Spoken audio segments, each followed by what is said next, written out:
Hello friends, आपने notice किया होगा कि कुछ लोग जो है बहुत कुछ बोल के भी अपना इम्पैक्ट क्रिएट नहीं कर पाते हैं। वहीं कुछ लोग लिमिटेड बात करके और बिना कुछ बोले भी अपना ऐसा इम्प्रेशन क्रिएट करते हैं कि जिसे हर कोई इम्प्रेस हो जाता है। तो ऐसा क्यों होता है?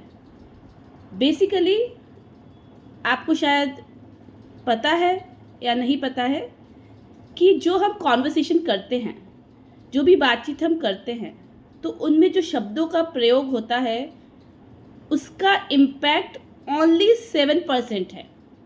रिमेनिंग 38% जो है वो हमारी टोन ऑफ वॉइस का है, एंड देन जो बचा हुआ 55% है that is because of our body language and our facial expressions.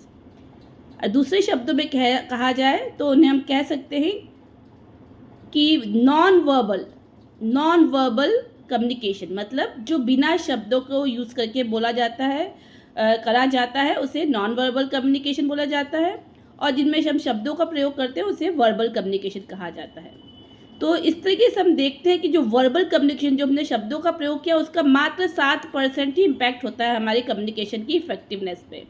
वहीं बाकी का जो बड़ा परसेंटेज है 55%, जो अगर देखा जाए तो हमारी बॉडी लैंग्वेज और हमारे एक्सप्रेशंस कैसे हैं उस पर डिपेंड करता है। तो हम आज देखेंगे कि कैसे हम अपने नॉन वर्बल जो कम्युनिकेशन को कैसे इम्प्रूव करें और कैसे हम लोगों को इम्प्रेस करें। तो शुरू करते हैं हम सबसे पहले वाले पॉइंट से। तो सबसे पहले आपको ध्यान देना है कि जब भी आप किसी से बात करें तो आपका जो पोस्चर है दैट शुड बी स्ट्रेट। चाहे आप खड़े हों या बैठे हों, आपको सीधे बैठना है। सीधे मतलब ये नहीं कि आप एकदम स्टिफ बैठे, एकदम हम ऐसे अलर्ट बैठे, ऐसा नहीं। आपको कंफर्टेबल, शोल्डर्स आपके कंफर्टेबल होने चाहिए, but your posture should be straight. ऐसे नहीं हम स्लाउच कर रहे हैं, तिरछे हो रहे हैं, ऐसे कुछ इस तरह के भी कई बार हम करते हैं। तो वो हमें कम्युनिकेशन में, जब हम किसी से बातचीत करें प्रोफेशनली स्पेशली, तो हमें अवॉइड करना चाहिए। तो आप चाहे खड़े हो चाहे बैठे हो, आप ध्यान दीजिए कि आप सीधे खड़े हो, आपकी जो स्पाइन है दैट शुड बी स्ट्रेट।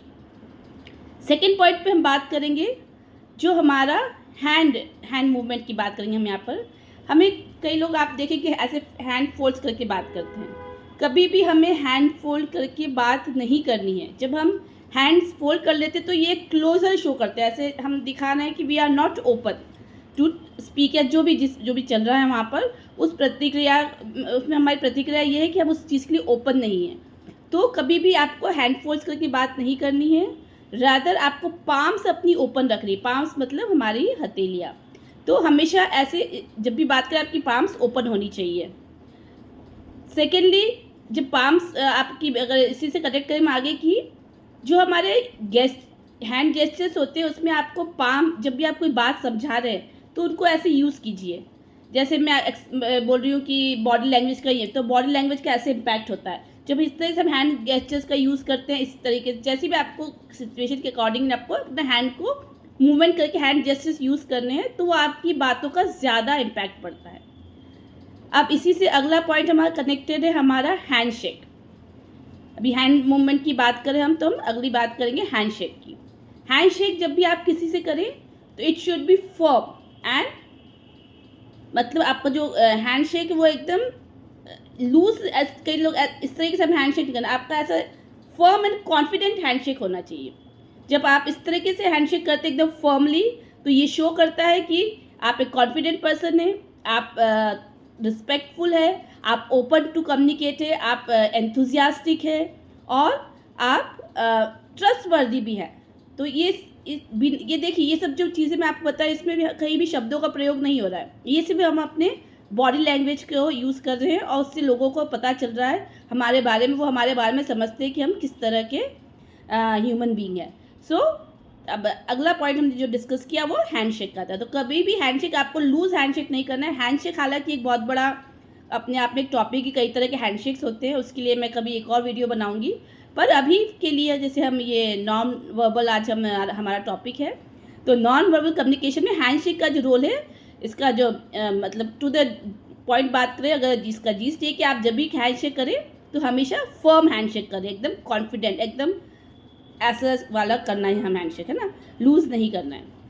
अब हम अगले पॉइंट पे आते हैं। जब भी आप किसी से बात करें तो आपको हेड नॉड करना है। हेड नॉडिंग से क्या, हेड नॉडिंग मतलब सिर को आगे पीछे करना है। इससे ये पता चलता है कि आप उन सामने वालों की बातों में इंटरेस्टेड है, आप उनकी बात समझ रहे हैं, आप उनकी बात से अग्रीमेंट शो कर रहे हैं और आपको उनसे बातचीत करने में, इंटरेक्शन करने में आप एंजॉय कर रहे हैं। यहाँ भी आपको ये ध्यान रखना है कि आपको बार बार हैंडशेक जो हेड नॉड है वो नहीं करना है। ऐसे ऐसे करके हेड नॉडिंग कैसे करना है हमने थोड़ा सुना, फिर जो बोल रहे हैं, जो भी चल रहा है वहाँ पर, कोई प्रेजेंटेशन हो सकता है, कोई टॉक शो हो सकता है, कोई डायरेक्ट 1-to-1 कॉन्वर्सेशन हो सकती है। ऐसे थोड़ी थोड़ी देर में आपको हेड नॉड करना है, ऐसा नॉड नहीं करना है। इससे ऐसा लगता है कि आप नहीं सुन रहे, बिना सुने ही, और फिर आपका मतलब ध्यान वहाँ पर ज़्यादा है नहीं, तो वो और अपोजिट आपका इम्पैक्ट कर देगा। तो हेड नॉडिंग में आपको ध्यान रखना है, हेड नॉडिंग करनी है बट नॉट फ्रीक्वेंटली, समय समय से थोड़ी थोड़ी देर पे आपको हेड नॉड करना है ताकि आप दिखा सके कि आप ध्यान दे रहे हैं उनकी बातचीत पे। ये हेड नॉडिंग से हमें दूसरा बॉडी मूवमेंट से अगर इसको आगे कनेक्ट करें, कंटिन्यू हम करेंगे बॉडी मूवमेंट। कई लोग क्या करते हैं कि किसी से बात करते हुए आप देखेंगे कि कंटिन्यूस पैर हिलाते रहते हैं या उंगलियों का ऐसे ऐसे ऐसे करके फिंगर्स टैप करते रहते हैं, अपनी इस तरह की उनकी आप एक्टिविटीज़ देखेंगे। तो ये सब भी हमें अवॉइड करना है। ये सब हमारा नर्वसनेस और लो कॉन्फिडेंस शो करता है। तो जब भी आप बात करें, जैसे मैंने आपको बताया, हैंड्स ओपन करके पाम भी ओपन रखना है और अपने हैंड जेस्चर्स को यूज़ करना है और इस तरीके से बार बार पैर को हिलाने से हमें अवॉइड करना है। दैन इस तरह के कुछ भी ऐसे भी जैसे इस टाइप की एक्टिविटीज़ हमें नहीं करना है, ये हमें हमारी नेगेटिव इंप्रेशन क्रिएट करता है। देन अब हम बात करेंगे हमारी स्पीच की। जब भी हम बात करें तो हमें देखना है, दो चीज़ों का ध्यान देना है, एक हमारा वॉल्यूम ऑफ स्पीच और एक स्पीड ऑफ स्पीच। वॉल्यूम हमें ऐसा रखना है कि सामने वालों को ऐसा नहीं लगे कि ये ज़ोर से बोल रहे हैं, है ना, उन्हें शोर नहीं सुना है, ऐसा नहीं लगे शोर कर रहे ज़ोर, और इतना भी धीरे नहीं बोलना है कि उनको सुनाई ही नहीं दिया। तो आपको एक मॉडरेट जो है उस लेवल आपको यूज़ करना है, न ज़्यादा तेज़ न ज़्यादा धीरे, एक मॉडरेट, कि सामने वाला उसको मतलब ध्यान से अच्छे समझ सके, सुन सके, आपके जो आप शब्द मतलब वर्ड टू वर्ड उनको वैसे ही कन्वे हो जैसे आप बोल रहे हैं। दूसरा, जब हम स्पीड की बात करेंगे तो कई लोग जो है उनकी स्पीड बहुत फास्ट होती है, बहुत फास्ट वो बोलते हैं, और कई लोग बहुत धीरे बोलते हैं। जैसे अब मैं आपको एक सेंटेंस, यही वाला सेंटेंस बोल के बताती हूँ। कई लोग बहुत फास्ट बोलते हैं, कई लोग बहुत फास्ट बोलते हैं, इस तरीके, देखा मैंने बहुत फास्ट बोला। अब मिसी को कई लोग बहुत ही धीरे बोलते हैं। कैसे? कई लोग बहुत धीरे बोलते हैं। तो इन दोनों ही केसेस में क्या हो रहा है कि आप अटेंशन लूज़ कर रहे हैं अपना, आप क्या कह रहे हैं वो सामने वाले को ये जल्दी बोलने में समझ में नहीं आ रहा है, और बहुत धीरे बोलने में वो मतलब उतना वेट करने में उनकी पेशेंस इतना नहीं रहता कि आप इतना धीरे धीरे बोलेंगे और वो सुनेंगे। तो आपको वहाँ पर भी एक मॉडरेट आपका लेवल रखना है अपनी स्पीड का, ना ज़्यादा तेज़ ना ही ज़्यादा धीरे। जैसा आप बोल रहे हैं वैसा ही उसी के अकॉर्डिंगली, उसी लेवल में, उसी स्पीड में सामने वाला भी उसको ग्रैस्प करे। तो ये हो गया हमारी स्पीच से रिलेटेड बात। अब नेक्स्ट हमने क्या करना है कि जब भी हम किसी से बात कर रहे हैं तो हमें आई कांटेक्ट मेंटेन करना है, आँखों में आँखें देखकर बोलना है। और आई कांटेक्ट और स्टेयरिंग में डिफरेंस होता है। स्टेयरिंग मीनिंग घूरना, किसी को कंटिन्यूस देखना इज़ स्टेयरिंग, और आई कांटेक्ट मतलब किसी से आप नज़रें मिलाकर बात करें 10-15 सेकेंड, देन आप इधर उधर देखें, फिर वापस come back to the eye contact. अब जैसे मैं आपको, अगर आप, इसका भी रीज़न ये है कि अगर आपने आई कांटेक्ट मेंटेन नहीं किया तो इससे ऐसा लगता है कि आपको वहाँ पर मज़ा नहीं आ रहा है, आप सामने वाले की बात में इंटरेस्ट नहीं ले रहे हैं, आपको मतलब आपका ध्यान कहीं और है, यू आर नॉट अटेंटिव। तो इस तरीके से हमारा इंप्रेशन गलत पड़ता है। इसी को अब मैं आपको यहीं समझा के बताती हूँ। अब मैं आपको भी आई कांटेक्ट करके बात करी तो आप मेरी बात पे मेरा इम्पैक्ट बेहतर होगा। पर अगर मैं अगर आई कांटेक्ट मेंटेन नहीं करती हूँ और मैं ऐसे बात करती हूँ, जैसे कि अगर आपको आई कांटेक्ट मेंटेन करना चाहिए, नहीं करेंगे तो आपका नेगेटिव इम्पैक्ट आता है। मैं आपकी तरफ देख ही नहीं रही हूँ, जब तक मैं आपकी तरफ देखूँगी नहीं तो आपको वो कनेक्शन फील नहीं होगा कि मैं आपसे क्या बात करना चाह रही हूँ। आप मुझसे कनेक्टेड फील नहीं करेंगे। आपको लगेगा कि ये मेरे से नहीं, कहीं इनका ध्यान कहीं और, ये किसी और चीज़ में ये ज़्यादा इंटरेस्टेड है, इन्वॉल्वमेंट उनका वहाँ ज़्यादा है। तो सामने वाले से आई कांटेक्ट ज़रूर आपको मेंटेन करना है। फिर साथ में आपको क्या करना है, जब भी आप बात करें किसी से तो एक प्रॉपर डिस्टेंस मेंटेन करना है। ऐसा नहीं कि हम बहुत नज़दीक खड़े हों और या तो बहुत ही ज़्यादा दूर से बात कर रहे हैं। ऐसा इतना डिस्टेंस कि एक कंफर्टेबल डिस्टेंस हो, आप एक दूसरे की बात समझ पाए, सुन पाए, एक दूसरे तक आपकी आवाज़ पहुंच पाए, एक दूसरे को आप अच्छे से देख पा रहे हैं, उनको सुन पा रहे हैं और अपने एक्सप्रेशंस दे पा रहे हैं। क्योंकि ज़्यादा पास होने से सामने वाले को कुछ गलत तरीके से ले सकता है, अनकंफर्टेबल फील करेगा, और ज़्यादा दूर जाने से आपका कम्युनिकेशन, जो आपका very purpose of communication, that में फेल, वो मतलब वो कनेक्शन ही डेवलप नहीं हो पाएगा। आप इतनी दूर दूर से बात करेंगे तो that is again of no use. तो आपको एक प्रॉपर डिस्टेंस मेंटेन करना है, ना ज़्यादा दूर ना ज़्यादा पास।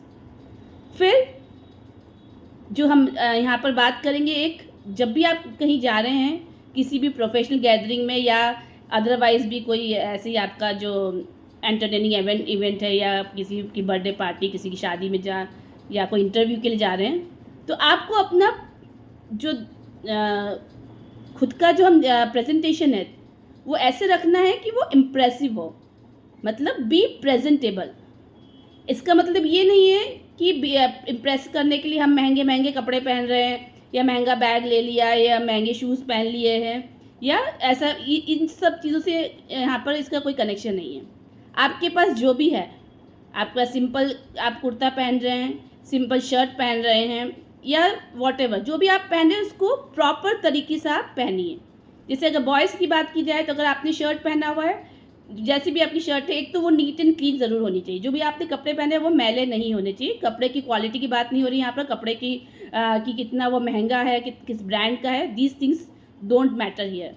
जो भी आपने पहना है वो साफ़ सुथरा होना चाहिए, आयरन होना चाहिए, प्रेस होनी चाहिए उस पर। और आपको जैसे शर्ट की बात करें, शर्ट प्रॉपर टक इन होना चाहिए, ऐसा बाहर आधा निकल रहा है और हमने अच्छे से उसको पहना नहीं है, कैसे भी उसके कभी बटन लगे हैं नहीं लगे, तो this things spoil the impression. तो शर्ट आपको प्रॉपरली पहननी है। जैसे कॉम की बात की है तो आपको अपना हेयर प्रॉपर कॉम करना है, कि बाल अपने कुछ तो भी कॉम कर ले, करा ही नहीं, कहीं से भी बाल कैसे भी हो रहे हैं, तो प्रॉपर कॉम्बिंग करनी है। प्रॉपर आपका जो भी अपने ड्रेस पहना है वो साफ़ सुथरा होना चाहिए, आयरन होना चाहिए और सही तरीके से पहना होना चाहिए। शूज़ आपके पॉलिश्ड होने चाहिए। आपने जो भी ऐसा नहीं कि हम जैसे कहीं जा रहे तो हम स्लीपर्स में ही चले गए, ज़्यादा इंपॉर्टेंट जगह नहीं है। देखिए आपकी आज और ये जी, अगर हम फुटवियर की बात करें तो लोग यहाँ तक कहते हैं कि आपके जूतों से पता चलता है कि आप किस तरीके के इंसान हैं। तो यहाँ पर फुटवियर की भी अपनी बहुत इंपॉर्टेंस है। आपके शूज़ पॉलिश से दिखता है कि आप ऑर्गेनाइज्ड हैं, आप मतलब सब जो इंसान अपने जूतों पर भी इतना ध्यान दे रहा है तो वो बाकी सब चीज़ों में कितना ध्यान देता होगा, उसी से पता चलता है। तो हमें ये भी ध्यान देना है कि हमारा जो फुटवियर है प्रॉपर तरीके का हो, कहीं भी हम स्लीपर्स और कुछ भी पहनकर किसी भी जगह पर ना जाएं, स्पेशली प्रोफेशनल जगह पर हम जहाँ जा रहे हैं। And last but not the least, जब भी आप बात कर रहे हैं, किसी भी प्रकार कम्युनिकेशन कर रहे हैं, तो always carry a smile on your face. जब आपके चेहरा स्माइलिंग रहेगा तो इससे लोगों को लगता है कि ये ओपन है, open to conversation, friendly person है, जेन्युइन लगते हैं, आप दिल के अच्छे लगते हैं, लोगों को आप अट्रैक्ट करते हैं, और एक हमारा लिखता है कि खुश है ना, हैप्पी गो लकी पर्सन है। तो हमेशा चेहरे पे एक स्माइल बने रहनी चाहिए हमारे। जब भी हम किसी जगह पे जा रहे हैं, सभी को अपनी अपनी प्रॉब्लम, सब कहेंगे हमें बहुत टेंशन है, हम कैसे स्माइल लाए, सब ऐसी इस लाइफ में सभी को अपनी तरह की प्रॉब्लम्स हैं, पर उन प्रॉब्लम्स से को कोप अप करना और दुख में भी छोटी छोटी खुशियाँ हमारे ढूंढ लेना, वही एक जीने की सबसे बड़ी कला है।